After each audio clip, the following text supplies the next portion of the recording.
You are listening to the 90 Days Later podcast with Anna Charles, episode 77. Welcome to the 90 Days Later podcast, where I show you how to stop over drinking in 90 days without missing out on life. If you're not an alcoholic, but fed up with saying yes to a drink when you mean to say no, you're in the right place. Hi all, and welcome back to the podcast. All right, today I have a treat for you. This episode is going to be rather different to usual. It's not going to be just me here talking to you on my own. Today I'm joined by one of my lovely clients, Kathy. And Kathy has kindly agreed to come on as a guest and share her experience of working with me, of doing this work, of changing her relationship with alcohol, and of creating that result for herself. Now, before we get into this, I just want to recognize this kind of speaking up is a big deal, right? It's a huge thing, because often when we are in this situation where we are drinking more than we want, we actually don't want to tell anybody, right? We feel lots of shame about it. I attribute this back to the general view in society that there are two types of drinker. There are the alcoholics on park benches, and then there's everybody else who drinks normally. And if you're anywhere in between that, it can feel like a very lonely place, right? Because if we speak up and say, look, I think this isn't working for me, even if I'm just drinking a little bit too much, there's taken a view that there's something wrong with us. And absolutely that is not the case. As I have said many times, when people overdrink, it's often just because we get into a habit of doing it. It says nothing about us as people. And it's this sort of level of shame and fear and hiding and this fear of speaking up, this fear of being ostracized that keeps so many people stuck, which makes what Kathy is doing here today on the podcast all the more inspirational. So I really wanted to thank her, and hats off to Kathy for being willing to do this. The other thing that makes Kathy's story even more on point and really, I think, very insightful is she gives a view on the whole moderation versus total abstinence debate. And this is a debate that kind of rages in the alcohol community, I will say. There's an entrenched position of many who believe that moderation is not only not possible, but not desired. Now, if you've listened to me for a while, you'll know I don't use labels like sober. I don't even really talk about abstinence. I don't find this kind of language helpful. I want the topic of moderation and sobriety to be more balanced, right? If you want to quit drinking entirely and go sober, that's totally fine. And it's absolutely something I can help you achieve. I'm delighted for you. But if that's not for you, if for whatever reason you want to keep alcohol in your life without it taking over, that's totally possible too. And I trust my clients when they come to me to know themselves, to know what they want to achieve, and it's my job simply to help them do just that. And you're going to hear evidence of just what's possible with moderation in real life in today's episode. Finally, I know that when it comes to alcohol, many people have tried many times to change their drinking. I know I certainly did. I tried different things for years and years, and sometimes I tried the same thing. Yes, getting the same result and it not working, right? Many of these things that we try are just band-aids. They're temporary fixes that lead to no long-term change. Throw dry January and sober October into the mix, and we're getting into sort of annual event territory. But I have no truck with temporary fixes. I am only interested in permanent solutions. So when I work together with my clients, this drinking thing will get sorted. And then you go on with your life. And you're going to pay as little attention to alcohol as you would perhaps eating a slice of chocolate cake from time to time. Dry January and the like has no role in the life of someone who is quote unquote a normal drinker and who doesn't struggle with alcohol. What I offer is the possibility of being able to live a normal, happy, and expansive life with full freedom around alcohol in a world where drinking is heavily encouraged, normalized, and socialized. But be warned, as you'll hear on today's episode, changing your relationship with alcohol is just the very beginning of the whole new life waiting for you on the other side. This stuff works. It really will change your life. As I have said on the podcast many times, it's a miracle. And that is available to you right now. Your transformation starts the moment we start talking together, and you'll hear Kathy talk about that today. All you need to do is take action today to book a 60-minute free consultation call with me. Like Kathy says, what have you got to lose? And if you needed even more reason to take action, here's a time-limited offer. In honor of the summer solstice coming up on the 21st of June, one of my fave times of year, I'm actually holding a flash sale. You get to totally change your relationship with alcohol and save even more money at the same time, because I'm offering a 21% discount off my one-on-one coaching package to a maximum of 3 new clients. To get your hands on one of these, all you need to do is have had a consultation call with me and signed up to coach with me by the 1st of June 2023. Go to 90dayslater.co and click on the blue button to book a call. And now let's hear from Kathy. So, hi, Kathy. Thank you very much for coming back. It's great to be seeing you again. I know it's been a little while, so that's really good. And for sharing really your experience of working with me and how your life is now and all the rest of it. So I think this will be great. So first, maybe could you please tell us a little bit about yourself and how would you describe your drinking before we started working together?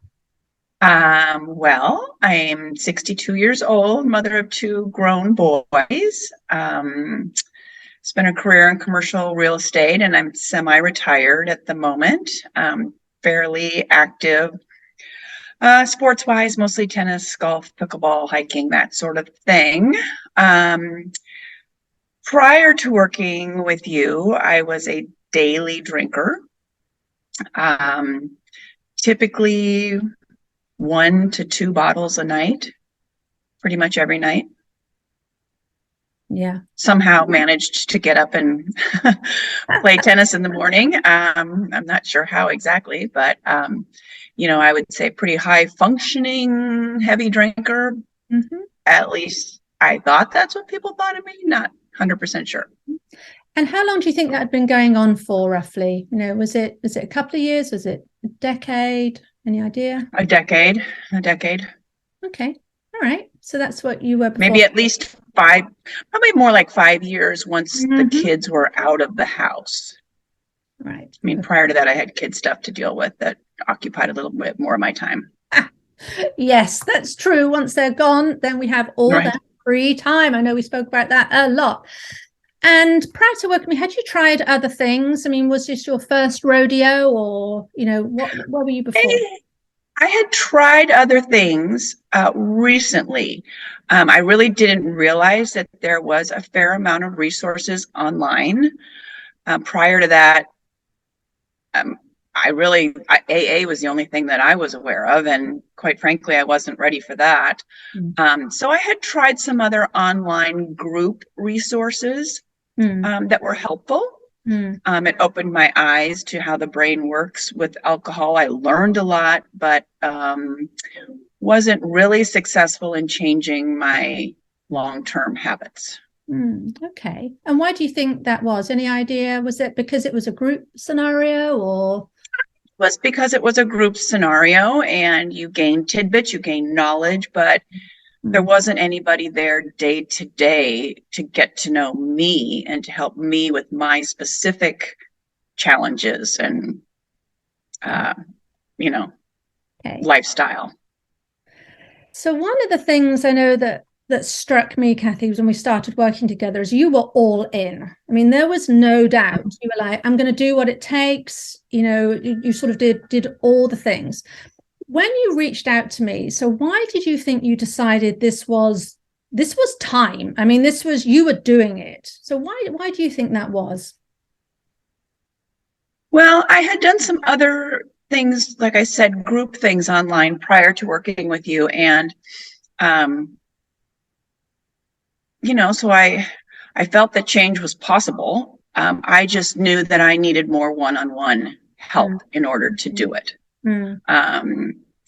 And, I was ready to make a change. It had gotten to the point where I really was concerned about my long-term health if I didn't make a change in my level of alcohol intake. Okay. And you touched on this a little bit just now, but I think it's one of the big frustrations I know I meet with people when we put up our hand to say we need help, and we're kind of, well, you don't have a problem, you drink less than me, or you got to stop right now, you got to go to AA. And I know I speak a lot in my work about moderation as well as being totally it's a goal that many people want, but many people I think do feel they sort of hold themselves back from getting help because they think it's going to be the door marked AA. And you mentioned that a little bit. And how was that really for you in terms of that? Did you really have that sense that was where you would need to go before you realized that there was all this other help, or how was that? Well, you were very clear that I'm here to help you, whether your goal is moderation or whether it's complete abstinence. And some people, that is their goal, complete abstinence. That wasn't mine. I had done an online interview with another coach, and, she was more than a little judgmental when I said my goal was moderation. So, I felt that working with you was a better fit for me, because when I first started, I didn't know if I could moderate, quite frankly. But that was my goal. So when I started, it was, okay, I'm going to work on moderation. And if that doesn't work, then I'll look at abstinence. But, initially it was moderation, and that's where I wanted to be. And you were very open to saying, I can help you with that. Right. And when you say moderation, what did that look like for you at the time? What would you have been happy with?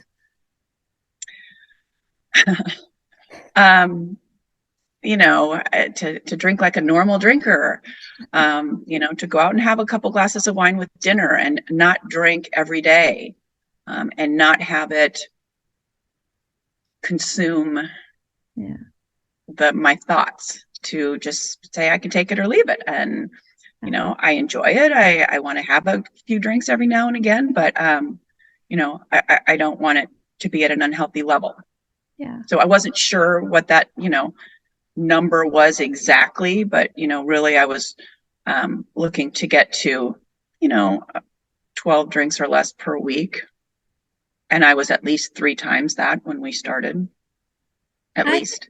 And I think what you're saying there about looking at what you want from a lifestyle perspective rather than being fixated on a number, right? Because we hear a lot about units and glasses, and of course we did a lot of planning, but it's really, what do you want to get out of this? Your approach of what I want out of life. And I really pick up on, you don't want it sort of being in your head, right? The whole time, that chatter, right? The exhausting chatter of, am I going to do it again? Or am I not going to do it again? And just wanting to right. The constant replay of, you get up in the morning and you're like, oh, I'm not going to drink today. And then 3 or 4 o'clock comes around and you're starting to feel a little anxious. And it's like, well, a glass of wine will solve that problem. And it's that vicious cycle. I really, really wanted to break out of that cycle. Right. Okay. So you reached out to me. Yes. We had a chat. And then obviously I think you've been following my podcast for a bit. That was right? I saw you. I wasn't really following your podcast because I hadn't heard of you before, but I had joined a group called Moderation Management and was attending their online meetings. And they presented one of your podcasts in place of one of their meetings, and you offered a free 1 hour, session. So I thought, what have I got to lose? So I signed right up. Perfect. And I know that's at that point, that's where many people think, oh, what's that going to be like? So you went ahead and did it. And if you take yourself back to that time, what do you think were some of your biggest concerns or worries? When we got on the phone, we talked about where you are. where you want to be, and I would have built for you a plan. This is how we get there. But what, you know, going back, so put yourself in what do you think you were thinking at the time? Well, you know, I think it's natural to be concerned that what if this doesn't work? You know, it's a decent amount of money up front. You know, it's a risk because you're taking a risk of you know, signing on with somebody that you've talked online with for an hour. But, you know, I think most things in life that are worth achieving have some risk associated with them. And, you know, I guess my thought was the risk of continuing to do what I was doing was far riskier than the outlay of money, which isn't huge in the scheme of things, and probably spent that on alcohol in a few months' time, quite frankly. Yeah. So you said go for it, and right. And here we are having this conversation, which is so lovely for everybody. And so I want to talk about fun and desire, because I think we must have touched on the concept of fun pretty much every week when we were working together. And I think you have a really unique perspective on this, when the sort of the societal equation that pretty much anything plus alcohol equals fun. And I know you sort of saw this in your lifestyle. Do you sort of have a before and after perspective on that? Definitely. I mean, I had a very deep-seated belief that alcohol made everything more fun. From a very early age. I come from a family that was pretty heavy drinkers. You know, I remember my parents having martini time that we referred to as teeny time. I mean, before I could speak, I associated alcohol with fun. And I didn't really think that belief would change. I felt like I would just have to manage it and that my life wouldn't be as fun. But that was one of the prices to pay for longevity and health. You know, that was my before belief. You know, I have since come to realize that many things that I always did with alcohol, I don't do with alcohol, or maybe have one drink versus 5 or 6. And life is equally, if not more fun. You don't need alcohol in every aspect of your life. Right. We talked a lot about golf, how your golf is yes. without a drink on the golf course, and just how I've become a much better golfer without drinking on the golf course. You know, I can wait until the round is done and have a drink at the bar like everybody else. But yeah, I mean, I never would have thought about going out onto the golf course without a drink. And now I don't even consider, because I really do golf so much better without it. Go figure. So another thing I know we covered a lot in our sessions, and it's related to fun, but it's the role of desire. Right? I think I touch on this probably every 8 podcasts. The word desire comes into it somehow. And you know, one of the things I offered, it is totally possible to unlearn it, to use that very funny word. And then it becomes easy not to drink, right? Because the desire is fueling it. How was that for you? What are your thoughts on that? Well, that was another thing that I was very skeptical about. You know, you told me that my desire for alcohol could change. And I was like, I don't know if you know what a tough cookie I am. And I thought that I would just have to willpower my way through it. I thought Anna's going to teach me some tricks and some tools to help me, which I had used in the past, which are helpful, but they're not sustainable long term. And so really working on not giving into every single desire urge, as we talked about, you know, the pathways in your brain, you know, relearn. And the one phrase that you said to me that I have taped to my computer is, you know, an urge or desire has no control over you unless you act upon it. And it became easier and easier over time to not act upon it. And it wasn't excruciatingly painful, and then actually became, you know, just fine. So I mean, I was very skeptical of that process, but I'm like, I'm going to do everything she tells me to do. And, Yeah. and, you know, it took a little while, but it worked. There, that's it. You become that person, and it doesn't. Yeah, you were still might have been skeptical, but signed on and gonna. As I said, you were all in, and I think that was a big part of your success, right? You weren't just dipping your toes in; you're just going for it. Right. And sort of in this same genre of topic, other people, dealing with other people and other people's views. And that's something that many people struggle with a lot, right? We're going to be accused of being very boring for drinking less. I know in many of the listeners, I hear comments on this again and again and again.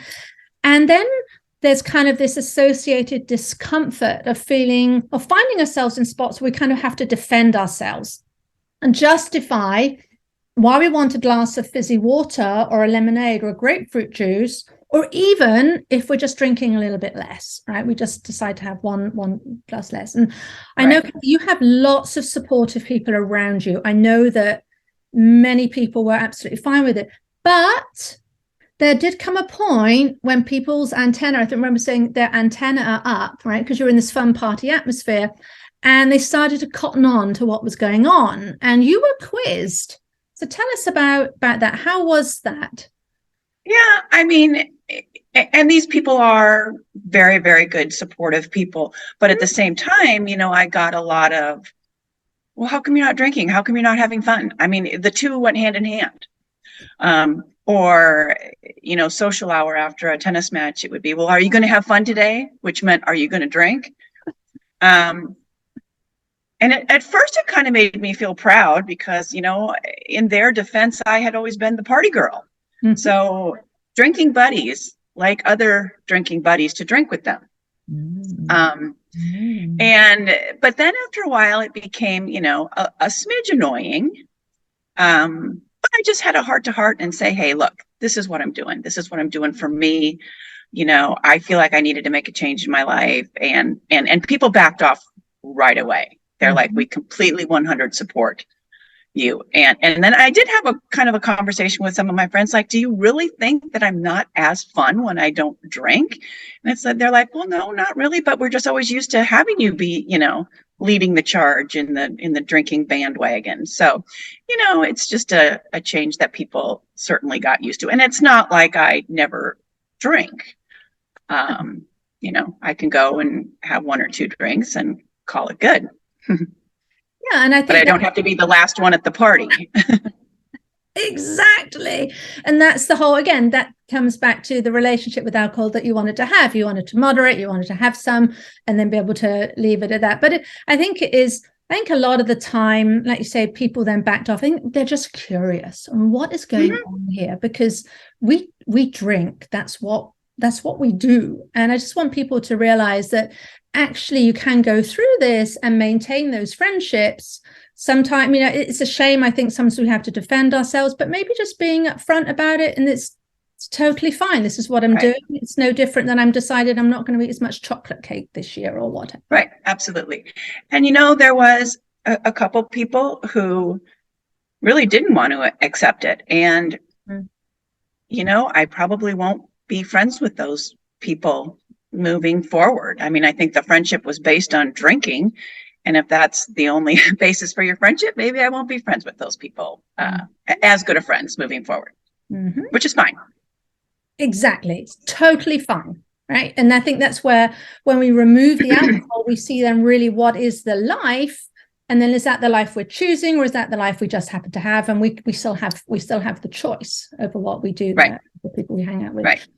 Which kind of brings me on to the after, right, where you are now. And this is the thing that really gets me going. I get so excited about, because I talk a lot about, and it's happened to me as well, where when we remove this obstacle, or we deal with what I call the drinking thing, and sort of we plug it out, and then we start to see how much bigger our life gets. I talk about that we have this sort of fog around us that lifts, and we see all the things we're capable of.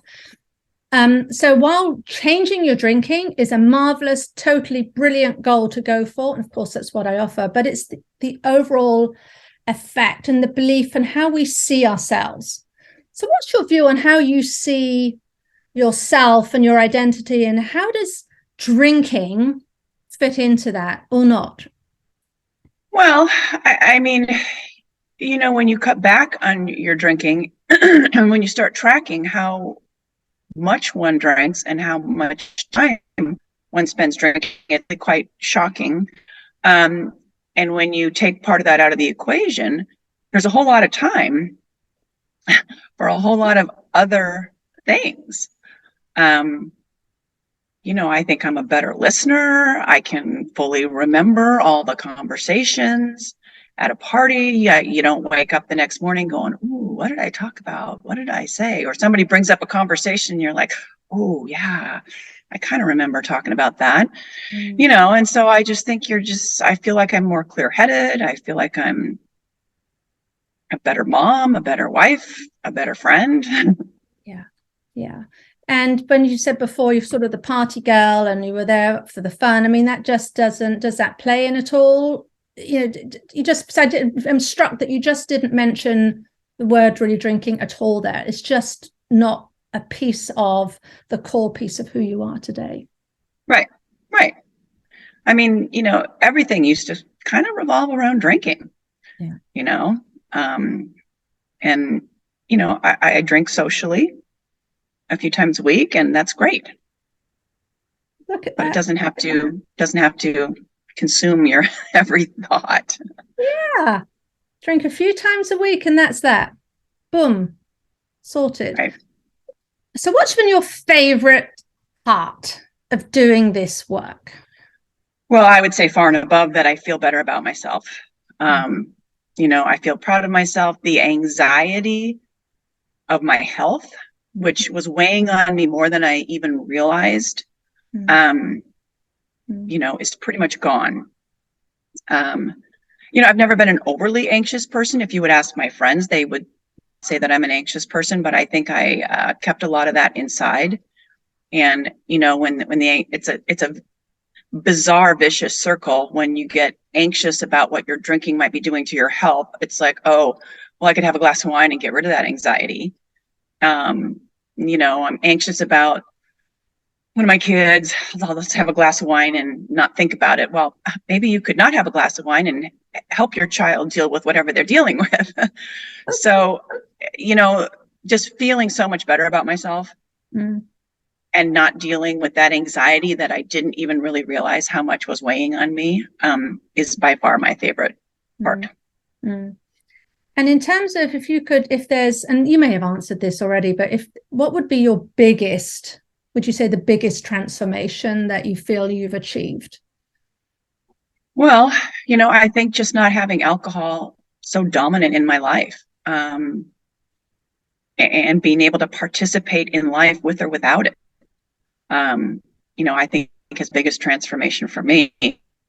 Yeah, that's totally phenomenal. I think that you can go, as you say, from that life, very lovely life, but to now where it's just, as you say, it's just something that you do occasionally, and that's that. So, I mean, I really wanted to thank you, Kathy, for coming on and talking so honestly and openly about your journey, but also especially about where you started, because I think we spend a lot of time. I know we spent a lot of time talking about how the shame and the guilt and the anxiety and the fear and the judgment that keeps people back, holds people back. So what would you say to somebody listening to this?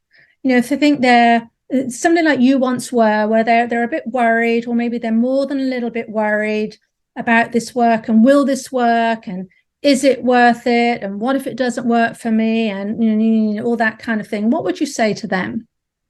Well, I would say it's well worth the risk.